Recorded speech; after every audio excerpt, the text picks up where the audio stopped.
ఏపీలో 4 నెలల్లో దాదాపు 700 మంది ప్రాణాలు గాల్లో కలిసిపోయాయి. కారణం హెల్మెట్. అవును, మీరు విన్నది నిజమే. ఏపీలో హెల్మెట్ ధరించడంపై కఠినమైన నిబంధనలు అమలు కాకపోవడంతో వాహనదారులు అసలు ఆ విషయాన్ని పట్టించుకోవటమే మానేశారు. ఫలితంగా రోడ్డు ప్రమాదాల్లో మృతుల సంఖ్య దారుణంగా పెరిగింది. ఇదే విషయంపై ఏపీ హైకోర్టులో పిటిషన్ దాఖలైంది. దీంతో పోలీసుల తీరుపై కోర్టు సీరియస్ అయింది. రోడ్డు ప్రమాదాలు నివారించడానికి, ప్రమాదంలో ప్రాణాపాయం నుంచి రక్షించుకోవడానికి హెల్మెట్ తప్పనిసరి. బైకర్స్ విధిగా హెల్మెట్ ధరించాలని, లేకపోతే భారీ చలాన్లు రాయాలని ప్రభుత్వాలు చెబుతున్నాయి.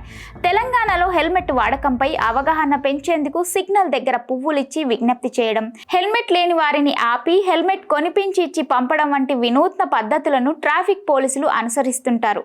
అయితే ఏపీలో మాత్రం హెల్మెట్ ధరించడం తప్పనిసరి అనే నిబంధనను ఎవరూ పాటించడం లేదు.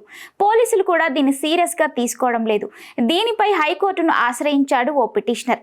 ఈ ఏడాది జూన్ నుంచి సెప్టెంబర్ వరకు 667 మంది హెల్మెట్ లేకపోవడం వల్ల మృతి చెందారని పిటిషనర్ కోర్టుకు తెలియజేశారు. దీనిపై హైకోర్టు వెంటనే స్పందించింది. హెల్మెట్లు ధరించడాన్ని అమలు చేయకపోవడం పట్ల పోలీసులపై హైకోర్టు అసహనం వ్యక్తం చేసింది. ఈ విషయాన్ని పోలీసులు సీరియస్గా తీసుకోవడం లేదని, అసలు పట్టించుకోవడం లేదని న్యాయమూర్తి అభిప్రాయపడ్డారు. ఈ మరణాలకు ఎవరు బాధ్యత వహిస్తారని కోర్టు పోలీసు శాఖను ప్రశ్నించింది. ఎందుకు హెల్మెట్లను ధరించే నిబంధన అమలు చేయడం లేదని పోలీసులను ప్రశ్నించిన ధర్మాసనం రవాణా శాఖ కమిషనర్ను సుమోటోగా ఇంప్లీట్ చేసింది. వారంలోగా కౌంటర్ వేయాలని ఆదేశిస్తూ కేసును వచ్చే వారానికి వాయిదా వేసింది. ఇకపై అయినా హెల్మెట్ ధరించడం విషయంలో ఏపీలో ఖచ్చితమైన నిబంధనలు అమలు చేస్తారని ఆశిద్దాం.